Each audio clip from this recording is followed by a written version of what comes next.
ফরজ ইবাদতের মাধ্যমে আল্লাহ পাকের নৈকট্য অর্জন করা যায়, নামাজের মাধ্যমে আল্লাহ পাকের নৈকট্য অর্জন করা যাবে, হজের মাধ্যমে আল্লাহ পাকের নৈকট্য অর্জন করা যায়, যাকাত দেওয়ার মাধ্যমে আল্লাহ পাকের নৈকট্য অর্জন করা যায়, রোজা রাখার মাধ্যমে আল্লাহ পাকের নৈকট্য অর্জন করা যায়।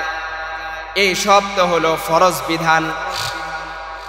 নবী আলাইহিস সালাতু ওয়াস সালাম বলেন, এত সত্ত্বেও ওয়ামা ইয়াজালু আবদি ইয়াতাকাররাবু ইলাইয়া বিন নওয়াফিল হাত্তা উহিব্বাহু। নবী আলাইহিস সালাতু ওয়াস সালাম বলেন, এত সত্ত্বেও বান্দা নওয়াফিলের মাধ্যমে, নফল ইবাদতের মাধ্যমে আমার নৈকট্য অর্জন করতে থাকে, হাত্তা উহিব্বাহু, এমনকি আমি আল্লাহ তাকে মুহাব্বত করি। সুবহানাল্লাহ। আসসালামু আলাইকুম ওয়া রাহমাতুল্লাহি ওয়া বারাকাতুহু। আলহামদুলিল্লাহ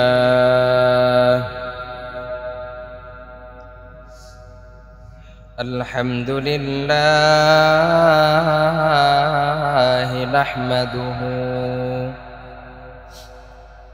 ওয়া নাস্তাঈনুহু ওয়া নাস্তাগফিরুহু ونستغفره ونؤمن به ونتوكل عليه ونعوذ بالله من شرور أنفسنا ومن سيئات أعمالنا،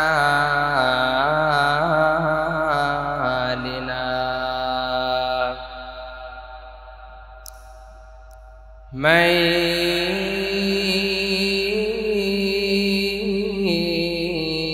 يهده الله فلا مضل له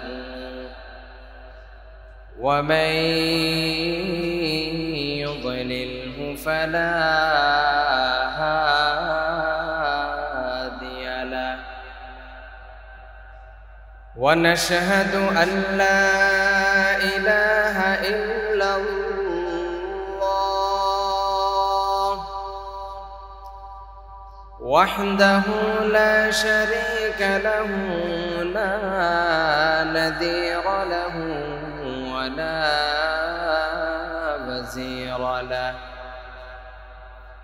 ولا وزير له ولا مشير له ولا معين له.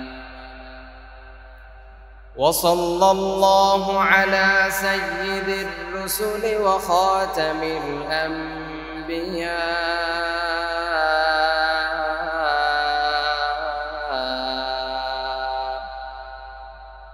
المبعوث إلى كافة الناس بشيرا ونذيرا وداعيا إلى الله بإذنه وسراجا منيرا. أما بعد، فأعوذ بالله من الشيطان الرجيم. بسم الله الرحمن الرحيم. تبارك الذي بيده الملك وهو على كل شيء قدير. الذي خلق الموت والحياة ليبلوكم أيكم أحسن عملا وهو العزيز الغفور. آمنت بالله صدق الله العلي العظيم وصدق رسوله النبي الكريم ونحن على ذلك لمن الشاهدين والشاكرين والساجدين والحمد لله رب العالمين সকলেই মহব্বতের সাথে দুরূদ শরীফ পড়ি اللهم صل على محمد وعلى آل محمد كما صليت على إبراهيم وعلى آل إبراهيم إنك حميد مجيد اللهم بارك على محمد وعلى آل محمد كما باركت على إبراهيم وعلى آل إبراهيم إنك حميد مجيد هو محو جماله قمره برج नबुव्वत उस नूर खुदा से हो मुझे आईन मोहब्बत उस नूर खुदा से हो मुझे आईन मोहब्बत वो फख्र जहां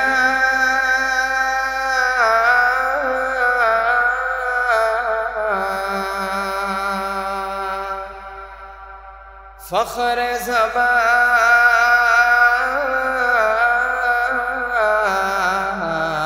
फख्र उमम है वो अहद बेमी बेशाहो लौह कलम है वो अहद बेमी बेशाहो लौह कलम है बलगल उला बिकमालिह كشف الدجى بجماله حسنت جميع خصاله صلوا عليه وآله انتہائی واجب الاحترام قابل صد احترام بھائیو دوستو اور بزرگو اللہ پاک رب العالمین دربار লাখো কোটি শুকর আর সুজুদ যে আল্লাহ পাক রব্বুল আলামিন আমাদেরকে দুনিয়ার সকল ঝামেলা থেকে মুক্ত করে আল্লাহ পাক রব্বুল আলামিনের মহান হুকুম জুমার 2 রাকাত নামাজ জামাতের সাথে আদায় করার জন্য আল্লাহর ঘর মসজিদে আসার এবং বসার তৌফিক দান করেছেন তাই সকলেই মন খুলে দিল খুলে আল্লাহ পাক রব্বুল আলামিনের শুকর আদায় করে আলহামদুলিল্লাহ আজ আলোচনা করব আমালে সালেহা বা নেক আমালের ফাওয়ায়েদ ফায়দা সমূহ এবং নেক আমলের কি কি প্রতিক্রিয়া হতে পারে কি কি আসর হতে পারে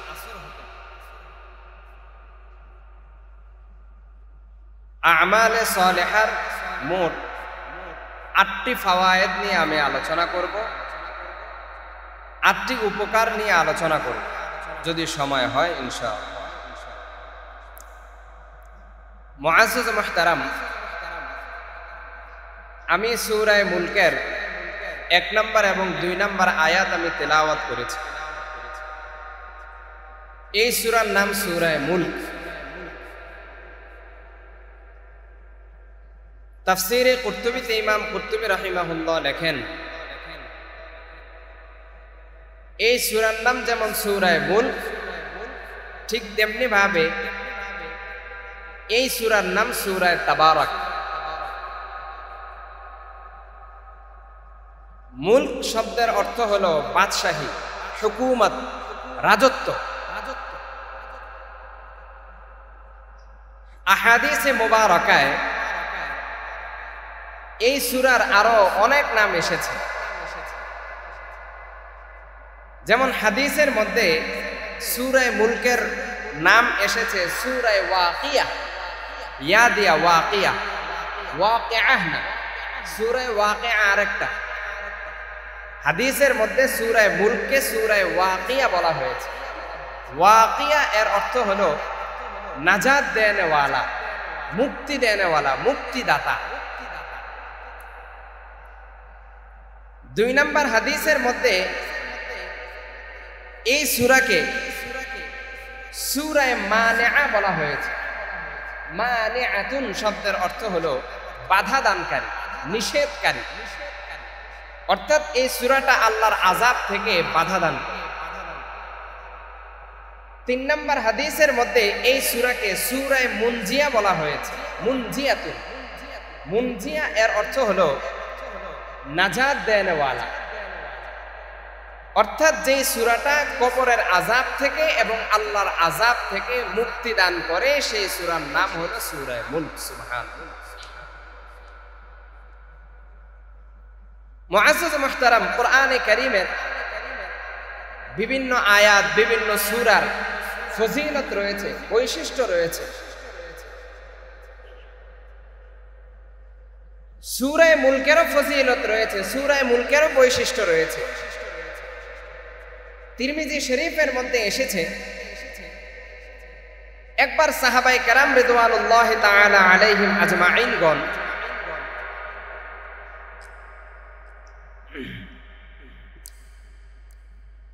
সাহাবায়ে কেরামগণের মধ্য থেকে কিছু সাহাবা কোন এক এলাকায় সফরের উদ্দেশ্যে বের হল। আগের জমানায় তো জায়গায় জায়গায় কোনো মুসাফির খানার ব্যবস্থা ছিল না, সরাইখানার কোনো ব্যবস্থা ছিল না। তো সাহাবায়ে কেরাম সাথে করে তাঁবু নিয়ে যেতেন, তাঁবু। তো সাহাবায়ে কেরাম এক জায়গায় তাঁবু স্থাপন করলেন রাতের বেলায় অবস্থানের জন্য। তো যেখানে তাঁবু স্থাপন করলেন ওই তাঁবুর নিচে ছিল কবর। যেই সাহাবী তাঁবু গাড়ছিলেন তিনি ওই কবরের ভিতর থেকে সূরা মুলকের তেলাওয়াতের আওয়াজ তিনি শুনতে পেলেন। সুবহানাল্লাহ। তিনি তো বড় আশ্চর্য হয়ে গেলেন, আজব ব্যাপার। কবরের ভিতর থেকে সূরা মুলকের তেলাওয়াতের আওয়াজ আসতেছে, এটা তো সহজ কোনো বিষয় না।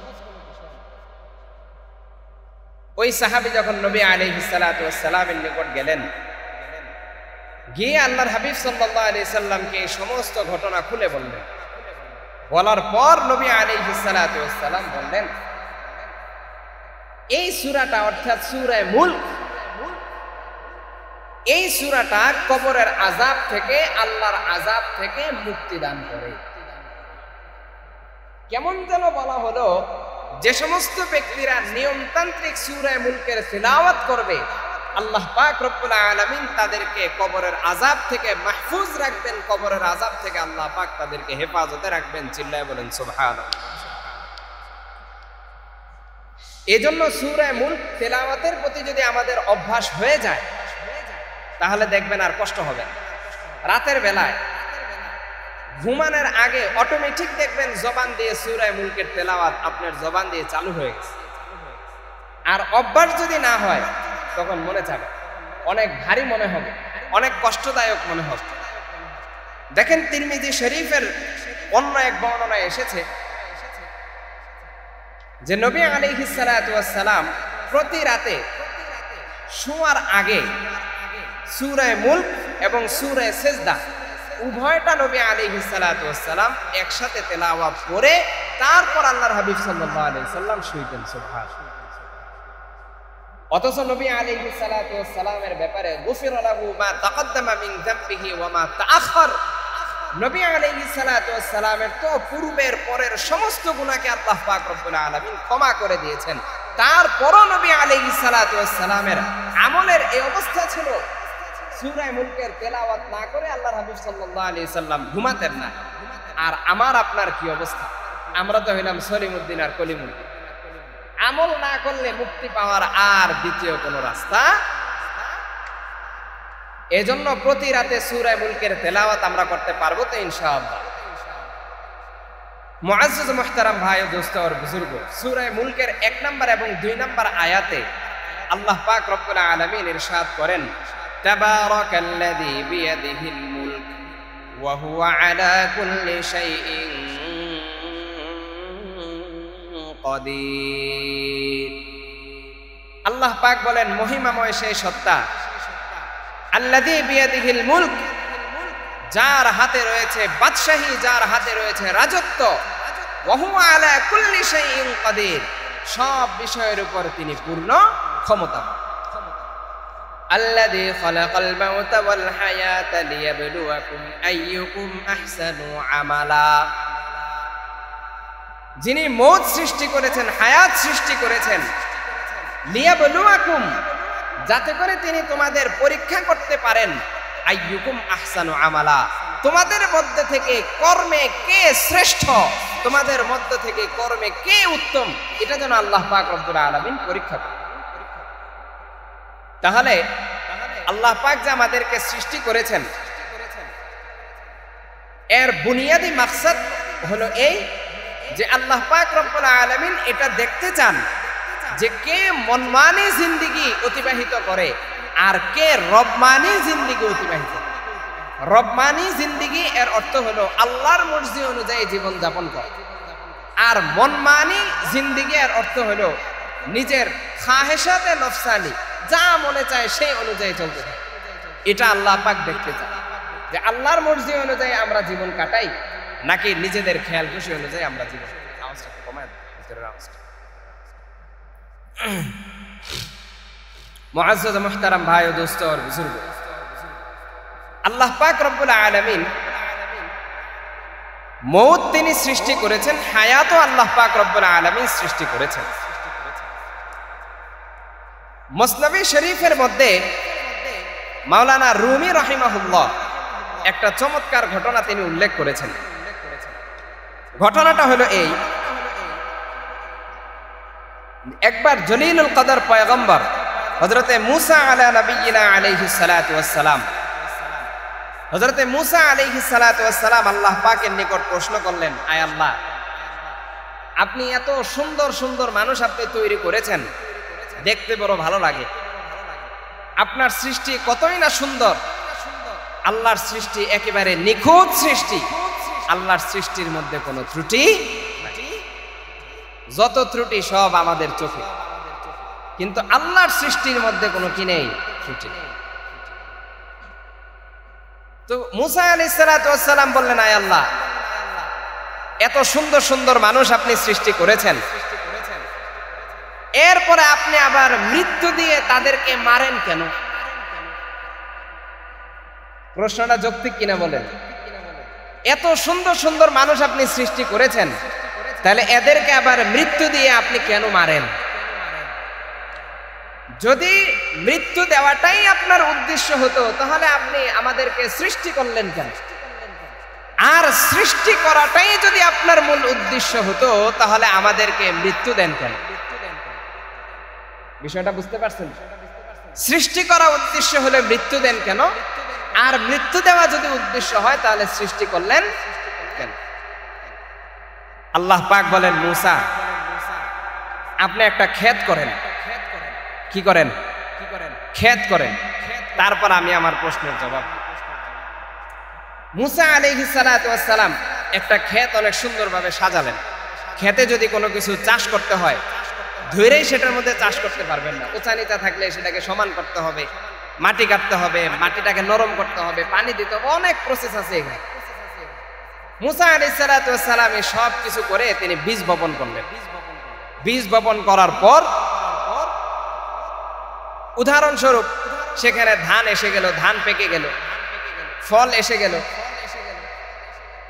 তো ধান যখন এসে গেল, মুসা আলাইহিস সালাতু ওয়াস সালাম কাঁচি দিয়ে সেগুলো কাটা শুরু করলেন, কারণ ধান তো কাটতে হবে, ওই শীষ থেকে চালটা বের করতে হবে, তারপরে গিয়ে সেটা কি করতে হবে, খেতে হবে। গায়েব থেকে আল্লাহ পাক রব্বুল আলামিন আওয়াজ দিয়ে বললেন, এ মুসা, এত সুন্দর করে একটা ক্ষেত তুমি পরিপাটি করলা, সাজাইলা, বীজ বপন করলা, এত সুন্দর ফসল তার মধ্যে আসছে, এটা তুমি কাটো কেন? প্রশ্ন প্রশ্ন মিলান। মুসা আলাইহিস সালাতু ওয়াস সালাম আল্লাহ পাককে বলেছেন এত সুন্দর সৃষ্টি আপনি করলেন আবার মারেন কেন? আল্লাহ পাক মুসা আলাইহিস সালাতু ওয়াস সালামকে পাল্টা প্রশ্ন করলেন, এত সুন্দর একটা ক্ষেত আপনি বানালেন, এটার পিছনে কত শ্রম আপনার আছে, এখন ফসল আসার পর এটা আপনি কাটেন কেন? মুসা আলাইহিস সালাতু ওয়াস সালাম বললেন, আয় আল্লাহ, আমি ফসলটা এজন্য কাটছি যাতে করে এখান থেকে দানা এবং ভুসি দুইটা যেন আলাদা হয়ে যায়, অর্থাৎ শীষ থেকে যেন আমি চালটা বের করতে পারি এবং আমি সেটা খেতে পারি। ধানটা আলাদা করতে হবে, শীষটা আলাদা করতে হবে, তারপরে গিয়ে চালটা খাওয়ার কি হবে? উপযুক্ত হবে। মুসা আলাইহিস সালাতু ওয়াস সালাম বলেন, আয় আল্লাহ, দানা এবং ভুসি দুইটা একসাথে থাকাটা সমীচীন নয়, এজন্য আমি এটাকে কেটে আলাদা করতেছি। আল্লাহ বলেন, মুসা, এই আকল তুমি কোত্থেকে পাইলা? এই বিবেকটা তোমাকে দিল কে? মুসা আলাইহিস সালাতু ওয়াস সালাম বললেন, আয় আল্লাহ, আপনিই তো দিয়েছেন। এটাকে কিভাবে কাটতে হবে, প্রসেস ইত্যাদি যাবতীয় সমস্ত জ্ঞান আমাদেরকে কে দিয়েছেন? চিল্লায় বলেন, আরো জোরে, কে দিয়েছেন? এই ফ্যানটা কিভাবে বানাতে হয়, ছাদটা কিভাবে করতে হয়, এই যাবতীয় বিষয়ে মানুষের মধ্যে কোনো কিছুই ছিল না, দিয়েছেন কে? আল্লাহ পাক বলেন, মুসা, এখন তোমার ওই প্রশ্নের উত্তর দেওয়ার সময় এসেছে। দেখো, মানুষের মধ্যে দুই রকমের রূহ, আমাদের যে প্রাণ, রূহ, মানুষের মধ্যে দুই রকমের রূহ, একটা হলো ভালো রূহ, পাক রূহ, আর একটা হলো নাপাক রূহ। পাক রূহ এবং নাপাক রূহ, পাক রূহ হলো ইমানদারদের রূহ, আর নাপাক রূহ হলো কাদের রূহ? কাফেরদের রূহ। আল্লাহ পাক বলেন, পাক রূহ এবং নাপাক রূহ উভয়টা একসাথে থাকাটা সমীচীন নয়, এই জন্য আমি আল্লাহ মৃত্যু সৃষ্টি করেছি, যে মৃত্যুর মাধ্যমে পাক রূহ এবং নাপাক রূহ উভয়টার মধ্যে আমি আলাদা করে দিব। পাক রূহকে আমি জান্নাতে দিব আর নাপাক রূহকে আমি জাহান্নামে দিব। যেমনি ভাবে তুমি দানা এবং ভুসিকে আলাদা করে, দানাটা তুমি খাবে আর ভুসিটাকে তুমি নিক্ষেপ করে ফেলে দেবে। এই জন্য আমি মৃত্যুটা সৃষ্টি করেছি। মৃত্যুর মাধ্যমে পাক রূহ এবং নাপাক রূহ, ইমানদার এবং কাফেরদের মাঝে পার্থক্য হয়ে যাবে। কাফেররা যাবে জাহান্নামে আর ইমানদার যাবে কোথায়? জান্নাতে। আর হায়াত বা জীবন আমি এই জন্য সৃষ্টি করেছি, আল্লাহ পাক বলেন, আমি ছিলাম পুশিদা খাজানা, আমি একটা লুকায়িত একটা খাজানা ছিলাম, আমার পরিচয় সম্পর্কে কেউ জানতো না। আমি আল্লাহ চাইলাম যে সব কিছু আমি সৃষ্টি করি যাতে করে দুনিয়ার সমস্ত মাখলুকাত আমার পরিচয় সম্পর্কে এবং আমার যাবতীয় পরিচয় বিস্তারিত সবকিছু যাতে করে জানে, আমাকে চিনে। এই জন্য আমি পৃথিবীতে সবকিছু আমি সৃষ্টি। তাহলে আল্লাহ পাক মৌত সৃষ্টি করার পিছনেও আল্লাহ পাকের হিকমত আছে না নাই? জোরে আওয়াজ করে বলেন। হায়াত সৃষ্টি করার পিছনে আল্লাহ পাকের হিকমত আছে না নাই? জোরে আওয়াজ করে বলেন। সব কিছুর পিছনে আল্লাহ পাক রব্বুল আলামিনের হিকমত রয়েছে। মুআজ্জাজ মুহতারাম ভাই ও দোস্ত আর বুজুর্গ, এই জন্য আল্লাহ পাক আমাদেরকে সৃষ্টি করেছেন। কে নেক আমল করে আর কে খারাপ আমল করে, এটা আল্লাহ পাক কি করতে চান? দেখতে চান। এজন্য আমাদের নেক আমল করতে হবে, আমলে সালেহ। আমলে সালেহ বা নেক আমল কাকে বলে? উলামায়ে কেরাম নেক আমলের বা আমলে সালেহের বিভিন্ন সংজ্ঞা উলামায়ে কেরাম বলেছেন। এর মধ্যে একটা সংজ্ঞা অধিকাংশ উলামায়ে কেরামগণ বলেছেন, সেটা হলো আমলে সালেহ বলা হয় মা ওয়াফাকা সুন্নাহ বিইখলাসিন নিয়্যা, যে আমলটা সুন্নত অনুযায়ী হবে, বিইখলাসিন নিয়্যা, নিয়তের নিষ্ঠার সাথে হবে, ইখলাসের সাথে যে আমলটা করবেন, সুন্নত মোতাবেক যে আমলটা করবেন, সেই আমলটাকে বলা হয় আমলে সালেহ বা নেক। তাফসীরে বাগাবীতে ইমাম বাগাবী রাহিমাহুল্লাহ আমলে সালেহ বা নেক আমলের সংজ্ঞা করতে গিয়ে তিনি বলেন, আমলে সালেহ বা নেক আমল চারটা জিনিসের সমষ্টির নাম। এক নাম্বার হলো ইলম, দুই নাম্বার হলো নিয়ত, তিন নাম্বার হলো সবর, চার নাম্বার হলো ইখলাস। এই চারটা জিনিস হলো আমলে সালেহ এর সমষ্টি। এই চারটা জিনিস যদি থাকে তাহলে বোঝা গেল আপনার আমলটা আমলে সালেহ। এই চারটা জিনিস যদি না থাকে তাহলে আপনার আমলটা আমলে সলেহ হয় নাই। কখনো সেটা লোক দেখানোর জন্য হবে, কখনো সেটা অন্য উদ্দেশ্য। এই জন্য নেক আমালের বহু আসর, বহু প্রভাব আমাদের জিন্দেগির উপর পড়ে। জিন্দেগির প্রতিটি ক্ষেত্রেই নেক আমলের প্রভাব আছে না নাই? জোরে আওয়াজ করে বলেন। আলোচনার শুরুতে বলেছিলাম নেক আমলের 8টা ফাওয়ায়েদ নিয়ে আমি আলোচনা করব। সংক্ষেপে 8টা ফায়দা নিয়ে আলোচনা শুরু হচ্ছে। 1 নম্বর, আমলে সালেহ এর প্রথম উপকার বা প্রথম ফায়দা হলো এই যে নেক আমলের দ্বারা আল্লাহ পাক রব্বুল আলামিন ওই বান্দাকে আল্লাহর ওলি বানায় নেন। সুবহানাল্লাহ। আল্লাহর ওলি মানে আল্লাহর বন্ধু। আল্লাহর ওলি মানে কি? আল্লাহর বন্ধু আল্লাহ পাক রব্বুল আলামিন বানায়। আর আল্লাহর বন্ধু যদি কেউ হয়ে যায়, আল্লাহ যদি কাউকে তার ওলি হিসেবে যদি আল্লাহ পাক বানিয়ে নেন, ওই ব্যক্তির দুনিয়াতে আর কোনো চিন্তা। আল্লাহর সাথে যার আছে ভাব, দুনিয়াতে নাই কোনো তার অভাব। আল্লাহর সাথে যার নাই ভাব, দুনিয়াতে তার অভাব আর অভাব। ভাবটা কার সাথে করতে হবে? আরো জোরে, কার সাথে? দুনিয়াতে যা চান সব আল্লাহ দিয়ে দিবে, আখিরাতে যা চান সব আল্লাহ দিয়ে দিবে, জান্নাত চান আল্লাহ দিয়ে দিবে, সব আল্লাহ পাক দিয়ে দিবেন। বাকি ভাবটা কার সাথে জমাইতে হবে? আল্লাহ পাক রব্বুল আলামিনের সাথে ভাবটা কি করতে হবে? জমাইতে হবে। তাহলে নেক আমলের দ্বারা আল্লাহ পাক রব্বুল আলামিনের ওলি আল্লাহ বানায় দেন। বুখারী শরীফের মধ্যে এসেছে, নবী পাক আলাইহিস সালাতু ওয়াস সালাম ইরশাদ করেন, ইন্নাল্লাহ তাআলা ক্বাল মান আদালি ওয়ালিয়ান ফাকাদ আযানতুহু বিল হারব। নবী আলাইহিস সালাতু ওয়াস সালাম ইরশাদ করেন, আল্লাহ পাক বলেছেন, মান আদালি ওয়ালিয়ান, যে আমার কোন ওলির সাথে দুশমনি করলো, ফাকাদ আযানতুহু বিল হারব, আমি আল্লাহ আমার পক্ষ থেকে তার জন্য যুদ্ধের ঘোষণা করে দিলাম। ওয়ামা তাকাররাবা ইলাইয়া আবদি বিশাইইন আহাব্বা ইলাইয়া মিম্মা ইফতারাজতু আলাইহি। আল্লাহ পাক বলেন, বান্দা যে সমস্ত ইবাদতের মাধ্যমে আমার নৈকট্য অর্জন করে, ওই সমস্ত ইবাদতের মধ্য থেকে মিম্মা ইফতারাজতু আলাইহি, যে ইবাদতগুলো আমি তার উপর ফরজ করেছি, সেটাই আবার নিকট সবচাইতে বেশি পছন্দনীয়। অর্থাৎ ফরজ ইবাদতের মাধ্যমে আল্লাহ পাক,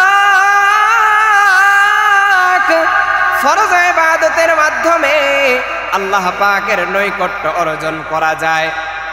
নামাজের মাধ্যমে আল্লাহ পাকের নৈকট্য অর্জন করা যাবে, হজের মাধ্যমে আল্লাহ পাকের নৈকট্য অর্জন করা যায়, যাকাত দেওয়ার মাধ্যমে আল্লাহ পাকের নৈকট্য অর্জন করা যায়, রোজা রাখার মাধ্যমে আল্লাহ পাকের নৈকট্য অর্জন করা যায়। এই সব তো হলো ফরজ বিধান। নবী আলাইহিস সালাতু ওয়াস সালাম বলেন, এত সত্ত্বেও ওয়ামা ইয়াজালু আবদি ইয়াতাকাররাবু ইলাইয়া বিন নওয়াফিল হাত্তা উহিব্বাহু। নবী আলাইহিস সালাতু ওয়াস সালাম বলেন, এত সত্ত্বেও বান্দা নওয়াফিলের মাধ্যমে, নফল ইবাদতের মাধ্যমে আমার নৈকট্য অর্জন করতে থাকে, হাত্তা উহিব্বাহু, এমনকি আমি আল্লাহ তাকে মুহাব্বত করি। সুবহানাল্লাহ। ফাইদা আহবাবতুহু কুনতু সামাহু আল্লাযী ইয়াসমাউ বিহি। আল্লাহ পাক বলেন, যখন আমি তাকে মুহাব্বত করি, যখন আমি তাকে ভালোবাসতে থাকি, আমি তার কান হয়ে যাই। আল্লাযী ইয়াসমাউ বিহি, যেই কানের দ্বারা সে শ্রবণ করে। অর্থাৎ কানের দ্বারা সে এমন কিছু শ্রবণ করে যার মধ্যে আমার মর্জি রয়েছে, আবার সন্তুষ্টি রয়েছে। আল্লাহ পাক বলেন, ওয়া বাসারাহু আল্লাযী ইউবসিরু বিহি, আমি ওই ব্যক্তির কান হয়ে যাই যে কানের দ্বারা সে শ্রবণ করে। অর্থাৎ কানের দ্বারা সে শুধুমাত্র আমার সন্তুষ্টির কথাই সে শ্রবণ করে। অর্থাৎ চোখের দ্বারা সে শুধুমাত্র আমার সন্তুষ্টির জিনিসই দেখে, আমি তার দৃষ্টি হয়ে যাই, যে দৃষ্টির মাধ্যমে সে দেখে। ওয়ায়াদাহুল্লাতী ইয়াবতিশু বিহা, আল্লাহ পাক বলেন আমি তার হাত হয়ে যাই, যেই হাতের দ্বারায় সে স্পর্শ করে। ওয়ারিজলাহুল্লাতী ইয়ামশি বিহা, আমি তার পা হয়ে যাই, যেই পায়ের দ্বারায় সে চলতে থাকে। অর্থাৎ তার হাত পা অঙ্গ প্রত্যঙ্গ সবকিছু আল্লাহ পাক রব্বুল আলামিনের নৈকট্যের কাজে ব্যবহার হতে থাকে। তার হাত পা কোনো কিছু আল্লাহ পাকের মর্জির খেলাফ তার হাত পা করা হয় না। এই জন্য ভাই দোস্ত আর বুজুর্গ, আল্লাহ পাকের নৈকট্য যদি অর্জন করতে হয় শুধু ফরজ আমলের মাধ্যমে হবে না, ফরজের সাথে সাথে নফল ইবাদত করতে হবে। ফরজ নামাজের পর কিছু নফল নামাজও পড়তে হবে। রমজানুল মুবারকের রোজা রাখার পর কিছু নফল রোজা রাখতে হবে। যাকাত দেওয়ার পর কিছু নফল সাদাকাও করতে হবে। তাহলে আল্লাহ পাক রব্বুল আলামিনের নৈকট্য অর্জন করা যাবে। জোরে আওয়াজ করে বলেন আল্লাহ পাকের নৈকট্য অর্জন করা সহজ না কঠিন? জোরে আওয়াজ করে বলেন। অনেক সহজ, অনেক সহজ, কিন্তু ওই সহজটাকে আমরা কঠিন বানিয়ে নিয়েছি। আমল সে জিंदगी बनती है, जन्नत भी जहन्नम भी,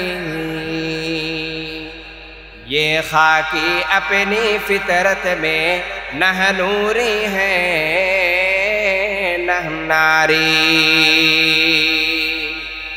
এজন্য আমল কেবলমাত্র কার জন্য করতে হবে? জোরে আওয়াজ করে বলেন আল্লাহ পাক রব্বুল আলামিন। মুআজ্জাজ মুহতারাম, নেক আমলের দ্বিতীয় নাম্বার আসর বা দ্বিতীয় নাম্বার ফায়দা হলো এই যে নেক আমলের দ্বারা আল্লাহ পাক রব্বুল আলামিনের নিকট প্রিয় হওয়া যায়। যারা বেশি বেশি নেক আমল করে আল্লাহ পাক রব্বুল আলামিন ওই সমস্ত লোকদের মুহাব্বত ভালোবাসা লোকদের অন্তরে দিয়ে দেয় এবং তার একটা গ্রহণযোগ্যতা আল্লাহ পাক জমিনের মধ্যে রেখে, তখন লোকেরা অটোমেটিক তাকে ভালোবাসতে থাকে, মুহাব্বত করতে থাকে। আল্লাহ ওয়ালা বুজুর্গায়ে দিন যারা হয় তাদের ব্যাপারে কারো কিছু বলতে হয় না, এমনিই মানুষ তাদেরকে মুহাব্বত করে এবং কি করে? ভালোবাসে। বুখারী শরীফের মধ্যে এসেছে নবী আলাইহিস সালাতু ওয়াস সালাম ইরশাদ করেন, ইন্নাল্লাহা ইযা আহাব্বা আবদান দাআ জিবরিলা, নিশ্চয় আল্লাহ পাক রব্বুল আলামিন কোন বান্দাকে যখন ভালোবাসেন মুহাব্বত করেন, দাআ জিবরিলা, আল্লাহ পাক হযরত জিবরাইল আলাইহিস সালাতু ওয়াস সালামকে ডেকে বলেন, ফাকালা ইন্নী উহিব্বু ফুলানান, আল্লাহ পাক বলেন নিশ্চয় আমি অমুক ব্যক্তিকে ভালোবাসি, অমুক ব্যক্তিকে মুহাব্বত করি। ফাআহিব্বাহু, সুতরাং তুমি তাকে ভালোবাসো, তুমি তাকে মুহাব্বত করো। সুবহানাল্লাহ, আল্লাহ নিজে মুহাব্বত করেন। হযরত জিবরাইল আলাইহিস সালাতু ওয়াস সালামকে ডেকে আল্লাহ বলেন তুমিও তাকে কি করো? মুহাব্বত করো। ক্বালা ফায়ুহিব্বুহু জিবরিল, নবী আলাইহিস সালাতু ওয়াস সালাম বলেন সুতরাং ওই ব্যক্তিকে জিবরাইল আলাইহিস সালাতু ওয়াস সালাম ভালোবাসতে থাকেন, মুহাব্বত করতে থাকেন। সুম্মা ইউনাদি ফিস সামা, অতঃপর জিবরাইল আলাইহিস সালাতু ওয়াস সালাম আসমানে তিনি ডেকে তিনি বলেন, ফায়াকুলু ইন্নাল্লাহা ইউহিব্বু ফুলানান ফাআহিব্বুহু। জিবরাইল আলাইহিস সালাতু ওয়াস সালাম আসমানে ডেকে বলেন, এই শোনো,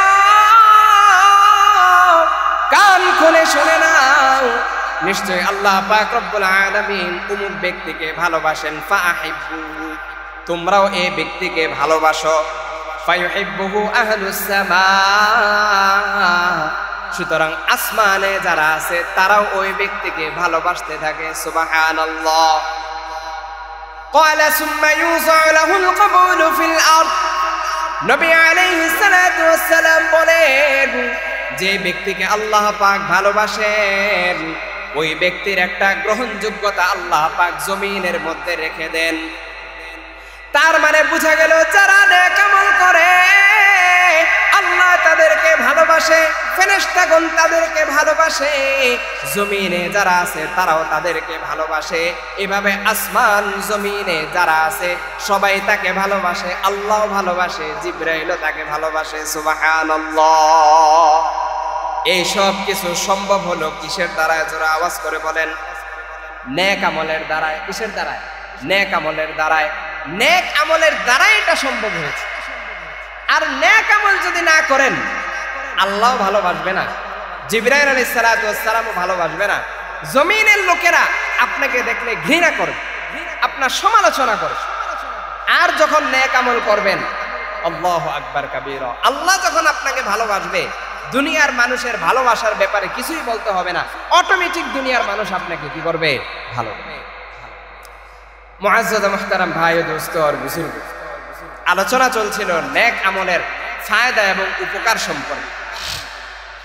নেক আমলের তৃতীয় নাম্বার ফায়দা হলো এই যে নেক আমলের দ্বারা দুনিয়া এবং আখিরাতে সফলতা অর্জন করা যায়।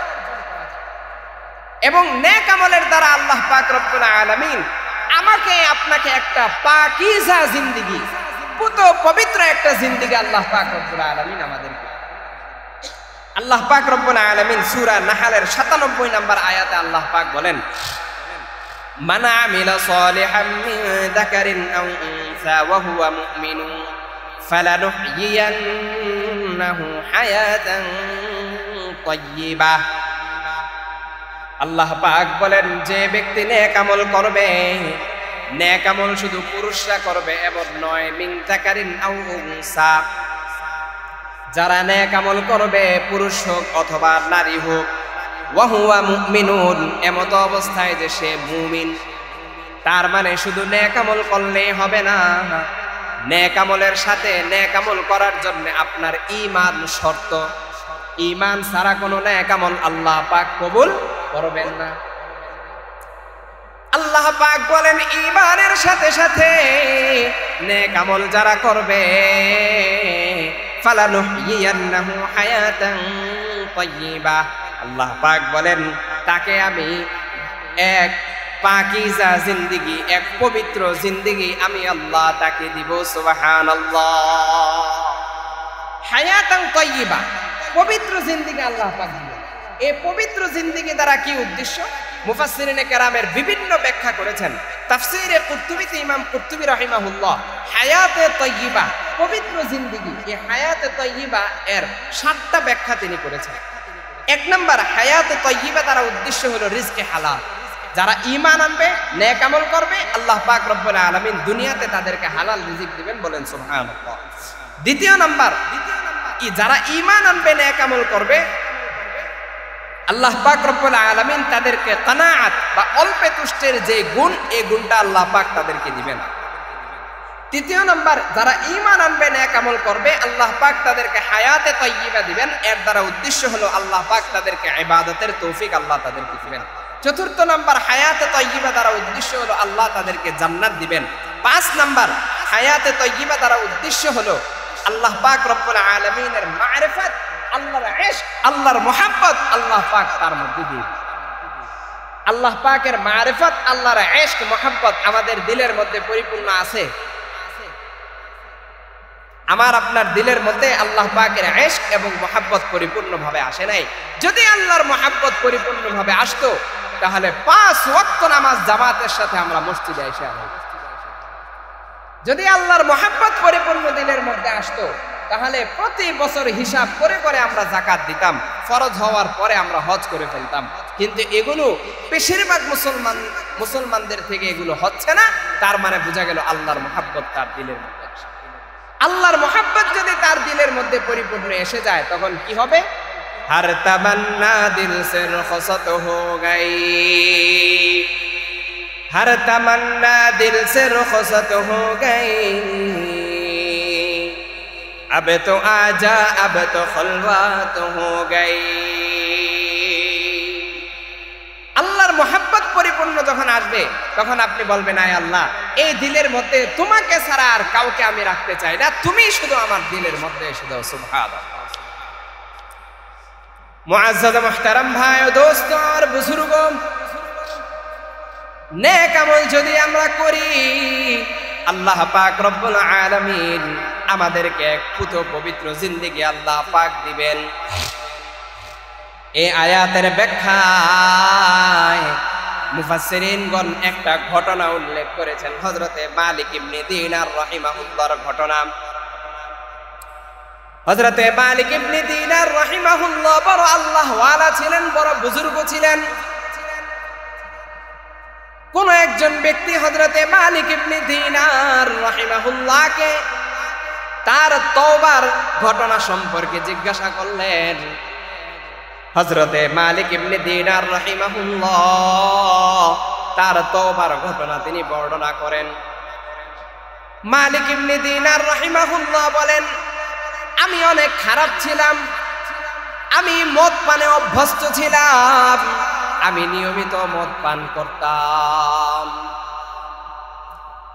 আমার 2 বছরের ছোট্ট একটা সন্তান ছিল, ফুটফুটে সন্তান, কন্যা সন্তান ছিল। আমার ওই কন্যা সন্তান 2 বছরের মাথায় তার মৃত্যু হয়ে যায়। আমার কন্যা সন্তান দুনিয়া থেকে চলে যাওয়ার পর এই শোক আমি সইতে পারি না। Presents by Kuakata media centre. হক্কানি আলেমদের নিত্য নতুন ভিডিও পেতে আমাদের চ্যানেলটি সাবস্ক্রাইব করুন। কুয়াকাটা মিডিয়া সেন্টার, ইসলামিক বিনোদনের বিশ্বস্ত সঙ্গী।